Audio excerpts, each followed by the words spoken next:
He entered again into the synagogue, and there was a man there who had his hand withered. They watched him, whether he would heal him on the Sabbath day, that they might accuse him.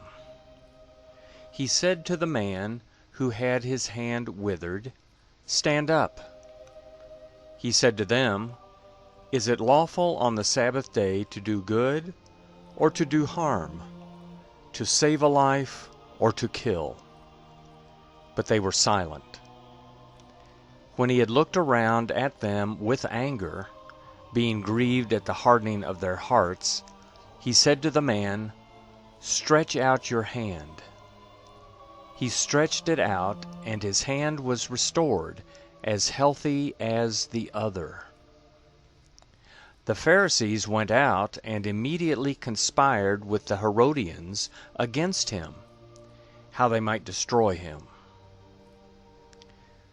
Jesus withdrew to the sea with his disciples, and a great multitude followed him from Galilee, from Judea, from Jerusalem, from Idumea, beyond the Jordan, and those from around Tyre and Sidon.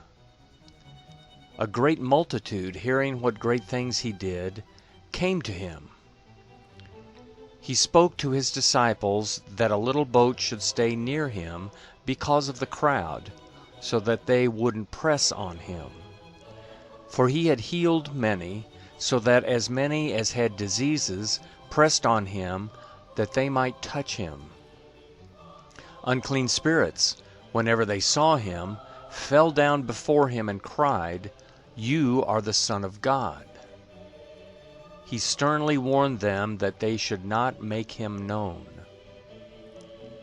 He went up into the mountain and called to himself those whom he wanted, and they went to him. He appointed 12, that they might be with him, and that he might send them out to preach, and to have authority to heal sicknesses, and to cast out demons. Simon, to whom he gave the name Peter, James the son of Zebedee, John the brother of James, and he called them Boanerges, which means son of thunder, Andrew, Philip, Bartholomew, Matthew, Thomas, James the son of Alphaeus, Thaddeus, Simon the Zealot, and Judas Iscariot, who also betrayed him. He came into a house. The multitude came together again, so that they could not so much as eat bread. When his friends heard it, they went out to seize him, for they said, "He is insane." The scribes who came down from Jerusalem said, "He has Beelzebul, and by the prince of the demons he casts out the demons." He summoned them and said to them in parables, "How can Satan cast out Satan? If a kingdom is divided against itself, that kingdom cannot stand. If a house is divided against itself, that house cannot stand. If Satan has risen up against himself and is divided, he can't stand, but has an end. But no one can enter into the house of the strong man to plunder, unless he first binds the strong man, and then he will plunder his house. Most certainly I tell you, all sins of the descendants of man will be forgiven, including their blasphemies with which they may blaspheme.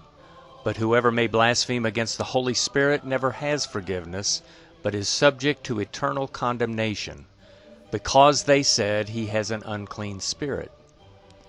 His mother and his brothers came, and standing outside they sent to him, calling him. A multitude was sitting around him, and they told him, "Behold, your mother, your brothers, and your sisters are outside, looking for you." He answered them, "Who are my mother and my brothers?" Looking around at those who sat around him, he said, "Behold my mother and my brothers. For whoever does the will of God, the same is my brother, and my sister, and my mother."